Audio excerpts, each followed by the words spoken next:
Be B G آپ اس وقت اور یہاں۔ نوید جتنا حیران ہوتا اتنا ہی کم تھا۔ نوید کے برعکس بطول کو سمجھ نہیں آ رہا تھا کہ وہ خوش ہو یا نوید کو دیکھ کے پریشان۔ آپ اس وقت ڈیرے پر کیا لینے آئی ہیں؟ نوید نے پریشانی سے پوچھا اور ساتھ ہی ساتھ پیچھے مڑ کر دیکھا کہ کہیں کوئی اور ملازم تو نہیں دیکھ رہا۔ میں تم سے ملنے آئی ہوں کیونکہ تم تو آتے نہیں ہو اور یہ تمہارے سر پر کیا ہوا ہے؟ بطول نے نوید کے سر پر بندھی پٹی دیکھ کر پوچھا۔ بی بی اب واپس چلی جائیں، میں صبح ملنے ضرور آؤں گا۔ نوید کو اس وقت بطول کو ڈیرے پر کھڑا دیکھ کر پسینے آ رہے تھے۔ نوید یہ میں ہوں بطول، مگر تمہیں تو ایسے پسینے آ رہے ہیں جیسے تم نے کوئی چڑیل دیکھ لی ہو۔ بطول اپنی ہی بات پر خود ہی ہنسی جبکہ نوید نے اپنے ماتھے پر موجود ننھے قطرے ہاتھ سے صاف کیے۔ بی بی آپ یہاں سے چلی جائیں، آپ کو اندازہ نہیں ہے کہ آپ کا یہ قدم کتنی بربادی لائے گا۔ نوید نے التجا کی۔ نہیں، میں واپس لوٹنے کے لیے نہیں آئی۔ نوید کو دیکھنے کے بعد بطول میں ہمت آ گئی تھی اور سارا ڈر کہیں بھاگ گیا تھا۔ اچھا آپ اس وقت کہاں جا رہی ہیں اور کس کے ساتھ؟ نوید کے پوچھنے پر بطول مسکرانے لگی۔ تمہارے ساتھ جا رہی ہوں اور مولوی صاحب کے پاس نکاح کرنے کے لیے۔ بطول کی بات پر نوید کو لگا وہ کوئی خواب دیکھ رہا ہے۔ بی بی آپ کو احساس ہے کہ آپ کیا بولتی جا رہی ہیں؟ تم نے خود ہی کہا تھا کہ جب سارے زمانے کے سامنے کہہ سکیں تب آنا۔ میں آپ کے ساتھ چٹان کی طرح کھڑا ہوں گا۔ بطول نے نوید کو اس کی بات یاد دلائی۔ مگر اس کے لیے گھر سے بھاگنے کی کیا ضرورت ہے؟ ہم اس مسئلے کا کوئی بہتر حل نکال سکتے ہیں۔ آخر میں تم سے شادی کرنا چاہتی ہوں، تم مجھے بہت اچھے لگتے ہو اور بڑی سرکار میری شادی زبردستی یوشے سے کرانا چاہتی ہیں۔ بطول کی بات پر نوید کو صبح یوشے کی گفتگو یاد آ گئی۔ بہت معذرت مگر میں ایسا کچھ نہیں کروں گا، میں کسی بے وقوفی میں آپ کا ساتھ نہیں دوں گا۔ اس لیے نہیں کہ مجھے ڈر لگتا ہے بلکہ اس لیے کہ آپ کا خیال ہے۔ نوید نے معذرت کی۔ اچھا ٹھیک ہے، پھر میرے اور تمہارے راستے آج سے جدا ہیں۔ میں سمجھوں گی کہ میں نے ایک نامرد سے محبت کی تھی۔ بطول نے اسے غصہ دلایا مگر بے سود۔ بطول نے نفرت اور دکھ سے آنکھوں میں لائے آنسو بے دردی سے صاف کیے اور ڈیرے سے باہر جانے لگی۔ تبھی نوید نے ان کے آگے کھڑے ہو گیا۔ دیکھیے بی بی آپ اور یوشے صاحب کی شادی میں اللہ کی طرف سے کوئی بھلائی ہوگی۔ آپ جذباتی نہ ہوں، میں آپ کے قابل نہیں ہوں۔ آپ سمجھتی کیوں نہیں ہیں؟ نوید نے ایک بار پھر سمجھانے کی کوشش کی۔ چاہتی ہوں میری طرح کا نقصان ہو تجھے اور پھر میں بھی کہوں اس میں بھلائی ہوگی۔ بطول نے دل میں سوچتے ہوئے نوید کے چہرے کی طرف دیکھا۔ آپ یہاں سے باہر نہیں جا سکتی۔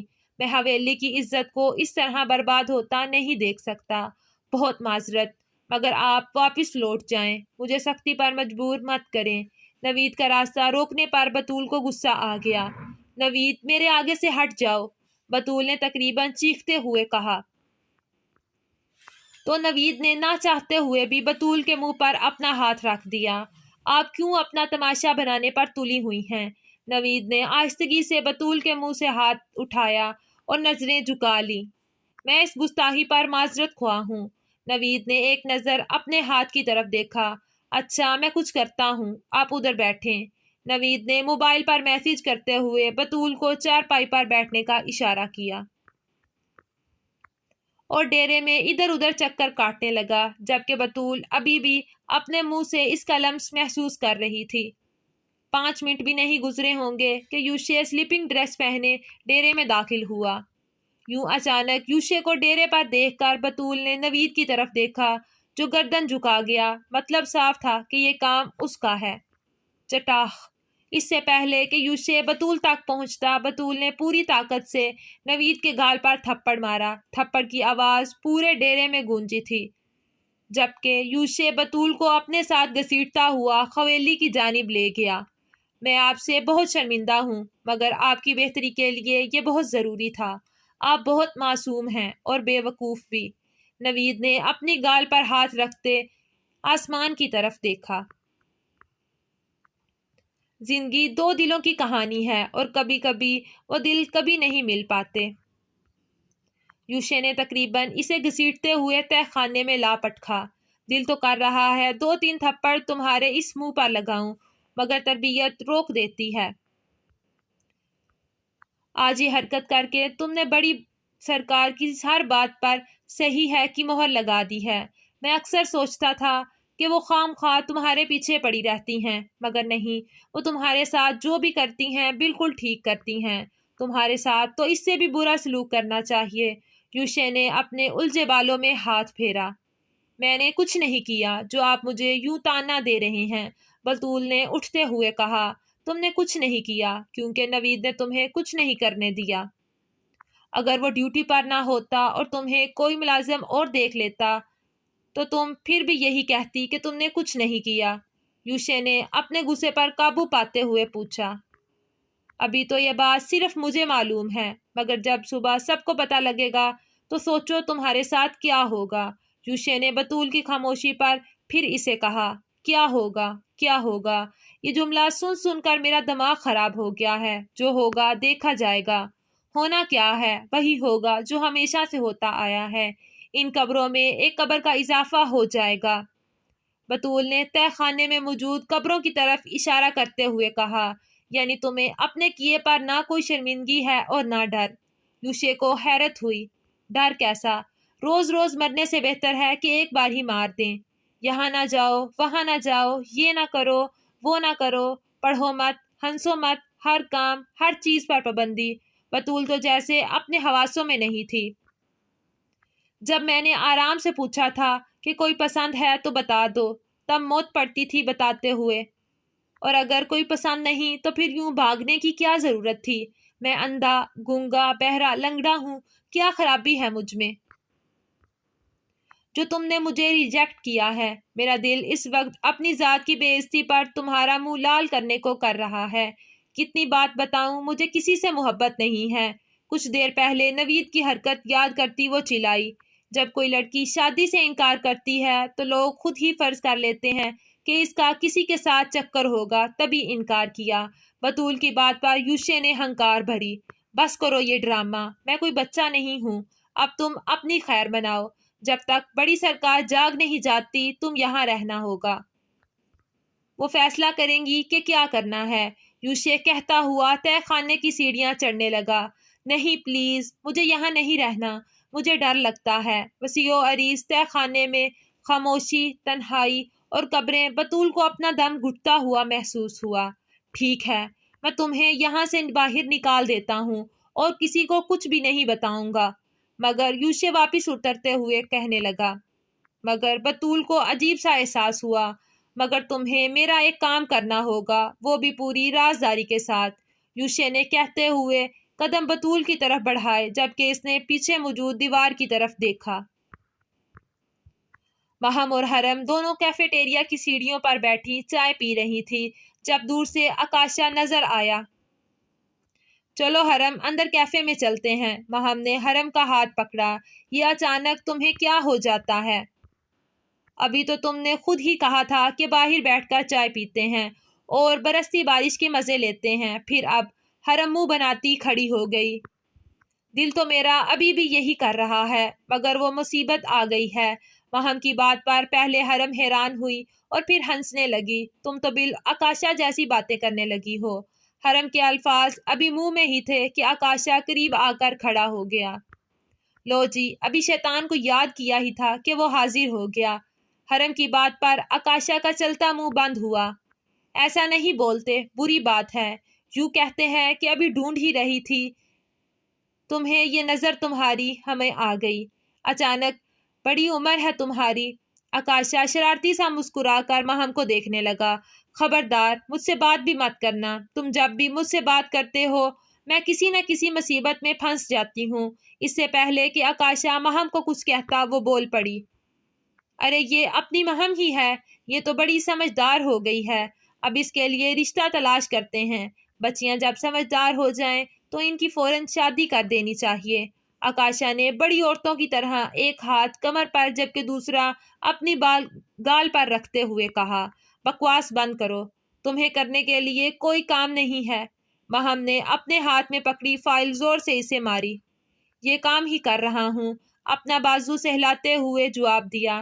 تبھی زور و شور سے اس کا موبائل بجا۔ دیکھا کس قدر مصروف بندہ ہوں، ہر وقت میرا موبائل فون بجتا رہتا ہے اور تم کہتی ہو کہ مجھے کوئی کام نہیں۔ آکاشا نے اپنا موبائل نکال کر ان کے آگے ہلایا جس پر مائی ڈارلنگ لکھا آ رہا تھا۔ کتنوں کو بے وقوف بنا رکھا ہے۔ حرم کی بات پر آکاشا نے بے ساختہ کہکا لگایا۔ جتنی بن جائیں، اور ماہم کو چڑھاتا فون کان ساتھ لگاتا چلا گیا۔ تم نے اس کی حرکتیں دیکھی ہیں؟ آکاشا کے جاتے ہی ماہم نے حرم سے کہا، دفع کرو اور چائے پیو اس سے پہلے کہ کلاس کا وقت ہو جائے۔ حرم کی بات پر ماہم نے سر ہلایا۔ جی بھائی جانی، کیسے یاد کیا؟ آکاشا کی چہکتی آواز سپیکر سے ابری تھی۔ ویسے ہی یوشے نے سنجیدہ سا جواب دیا جو اس وقت ڈرائیونگ کر رہا تھا۔ اگر ایسا ہے تو ویسے ہی مت یاد کرتے نا۔ اچھا خاصا لڑکی سیٹ کر رہا تھا، آپ کی کال نے سب گڑبڑ کر دی۔ آکاشا نے مڑ کر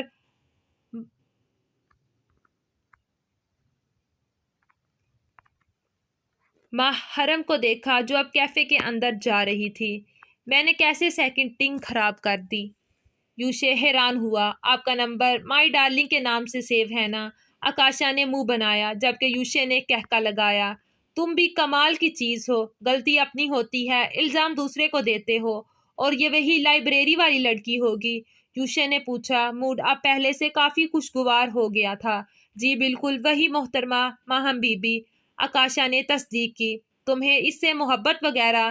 یوشے کے پوچھنے پر آکاشا کے ہاتھ سے موبائل چھوٹتے چھوٹتے بچا۔ کیا بھائی، آج ہی سارا نقصان کرنے کی قسم کھا رکھی ہے؟ اتنی ڈراؤنی بات، وہ بھی دن دہاڑے؟ میرے ہاتھ سے موبائل گرتے گرتے بچا ہے۔ آکاشا کی مظلومیت بھری آواز آئی۔ مجھے تمہاری حرکتوں سے اندازہ ہوا تھا۔ خیر، یوشے نے جیپ ندی کنارے روکی۔ محبت کرنے کے لیے سب سے پہلے کیا چیز آپ کو متاثر کرتی ہے؟ کیا؟ آکاشا کے سوال پر یوشے جیپ سے نکل کر ندی کنارے بیٹھ گیا۔ نام سب سے پہلے دیکھا جاتا ہے، جبکہ اس بیوقوف کا نام ہی ماں سے شروع ہوتا ہے۔ اب بندہ ماں سے کیسے رومانس کر سکتا ہے؟ ہاں، اگر جانا یا سنم ہوتا تو سوچا جا سکتا تھا۔ آکاشا کے تجزیے پر یوشے کا دھیان فوراً مثال کی طرف گیا۔ امثال نام کے بارے میں تمہارا کیا خیال ہے؟ ویسے تو یہ نام بھی سے شروع ہو رہا ہے۔ تمہاری اماں والی آواز آتی ہے، مگر چلے گا۔ خیریت؟ آکاشا کے جواب پر یوشے مسکرا دیا۔ خیریت ہی ہے، یہ بتاؤ شادی کرو گے؟ یوشے کے سوال پر آکاشا جو مزے سے ببل چبا رہا تھا، ببل کا غبارہ اپنے ہی منہ پہ پھاڑ گیا۔ آج مجھے ہارٹ اٹیک ضرور آئے گا۔ بس کر دیں، کیا کر رہے ہیں؟ ویسے مجھے بچپن سے ہی دلہنیں بہت پسند ہیں۔ یونی کی مصروفیت بھی 3 ماہ بعد ختم ہو جائے گی، پھر میں بالکل فارغ۔ مصروف تو خیر اب بھی نہیں ہوں، مگر چلو آپ کہتے ہیں تو شادی کر کے دیکھتے ہیں کیسا تجربہ رہتا ہے۔ آکاشا نے چہکتے ہوئے جواب دیا۔ چلو پھر گاؤں آ جاؤ، تمہیں تمہاری ایک کزن سے ملواتا ہوں، امید ہے کہ مل کر خوشی ہوگی، اور اگر اسے نہ ہوئی تو؟ آکاشا نے یونی کے کوریڈور میں چلتے ہوئے پوچھا۔ آؤ تو صحیح، یوشے نے دعوت دی۔ مما نہیں مانیں گی، آکاشا نے اب کی بار سنجیدہ جواب دیا۔ تم وہ مجھ پر چھوڑ دو، میں دیکھ لوں گا، بس پیپرز ختم ہوتے ہی مجھے اطلاع کرنا، میں لینے آ جاؤں گا۔ یوشے نے کہتے ہوئے پتھر مارا۔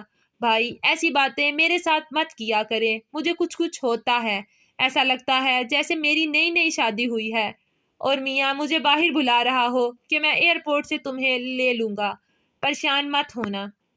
آکاشا کے جواب پر یوشے نے سر نفی میں ہلایا۔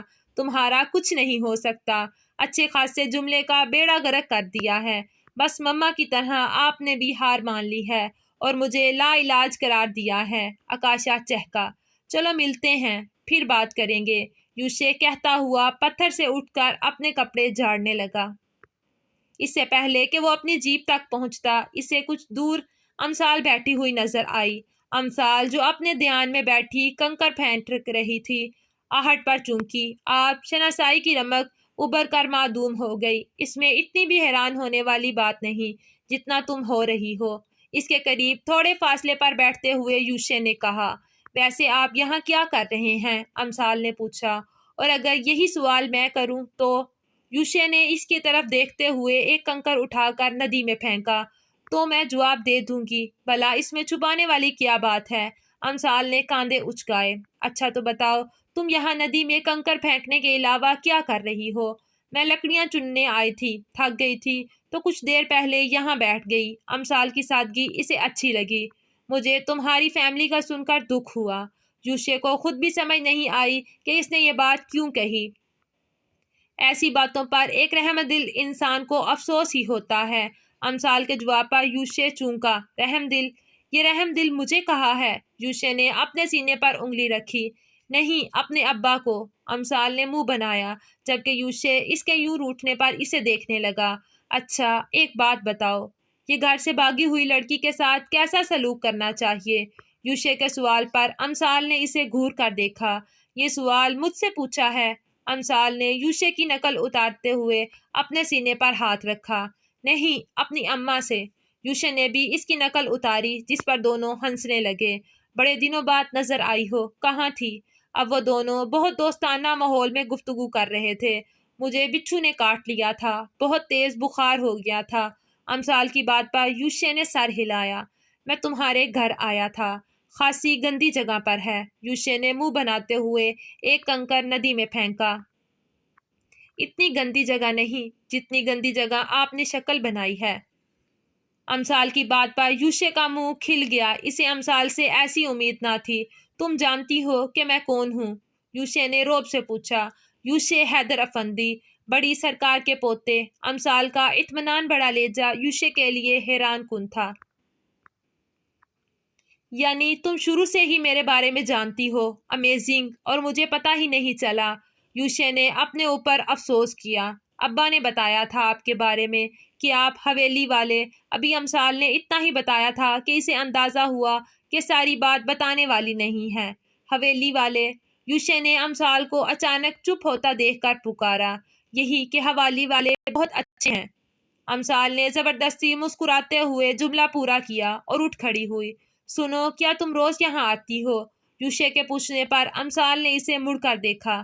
نہیں، مگر آپ کیوں پوچھ رہے ہیں؟ امثال کے جواب پر یوشے کو اپنی جلد بازی پر افسوس ہوا۔ کیا ہم روز مل سکتے ہیں؟ امثال کو جاتا دیکھ کر یوشے نے پیچھے سے آواز لگائی۔ ہاں، کیوں نہیں، مگر ایک شرط پر۔ امثال کو شرارت سوجی۔ کیسی شرط؟ آپ مجھے لکڑیاں کاٹ کر دیا کریں گے۔ جب تک آپ مجھے لکڑیاں کاٹ کے دیا کریں گے تب تک میں آپ سے باتیں کر لیا کروں گی۔ لڑکی، تمہارا دماغ ٹھیک ہے؟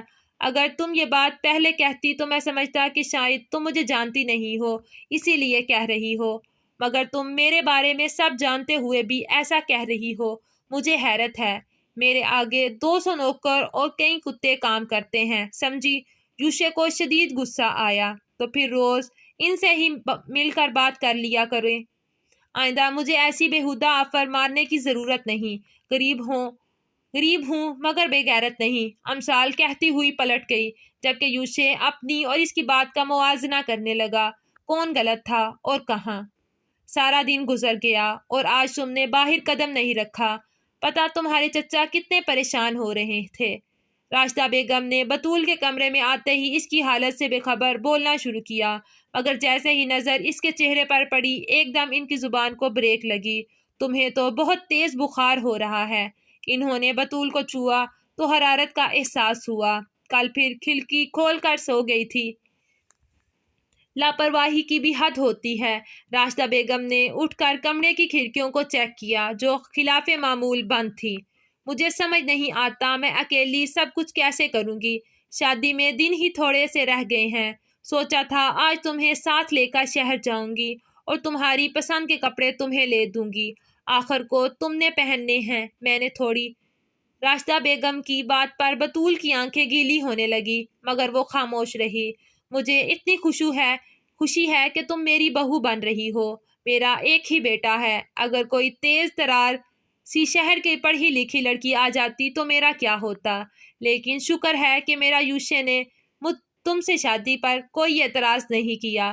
اب ہم دونوں ماں بیٹی ساری زندگی مل کر رہیں گی۔